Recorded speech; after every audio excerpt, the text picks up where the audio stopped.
मंत्री पुलिस एक्सकॉट गाड़ी धक्कर 2 कॉलेज छात्र गुरुतर। नूआपड़ा जिला जोंग थाना गोतमा निकट में जातीय राजपथ 353 उपर पुलिस एक्सकॉट गाड़ी धक्कर 2 जन कॉलेज छात्र गुरुतर आहत होती।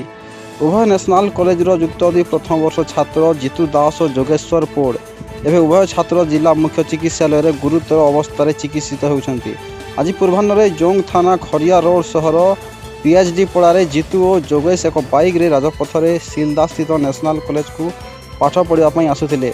अन्यपटे राज्य सरकार योजना और समन्वय मंत्री राजेन्द्र ढोलकिया पुलिस एस्कॉट गाड़ी नुआपड़ारू खरिया रोड स्थित मंत्री बासभवन को जाऊला। यह समय गोतमा गाँ निकट में राजपथ उपर बाइक को धक्का देता।